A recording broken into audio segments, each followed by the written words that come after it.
শরবত করে আনি। শরবত খাবো না, দীপ্তিকে ডাকো। দীপ্তি কোথায়? চলো এই দোকানে দামাদামি করি। এই মামা, সিম কয় টাকা কেজি?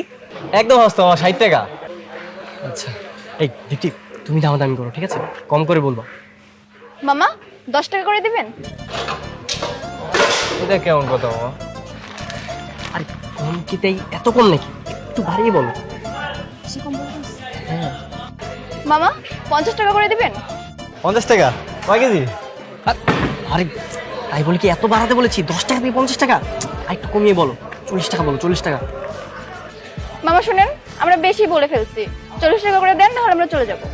40 টাকা? আচ্ছা লন। ইয়েস!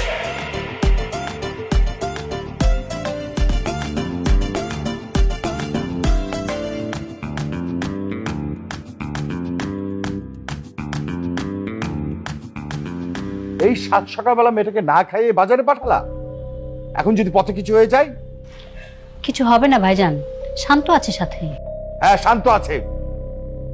একদিনে বুঝেছি শান্তর কি অবস্থা। কোনো নিয়ম মানে সে? যখন যা মন চায় তাই করে। টেনশন করবেন না ভাইজান, এখনই চলে আসবে ওরা। ভাইয়া রুই মাছ আনতে গেছে, রুই মাছ আনলে আম্মু রান্না করে দিবে, আপনি খেয়ে যাবেন। তুমি কিন্তু ভালোই বাজার করা শিখেছো, হ্যাঁ? আর রুই মাছটা কিন্তু অনেক দারুণ হয়েছে।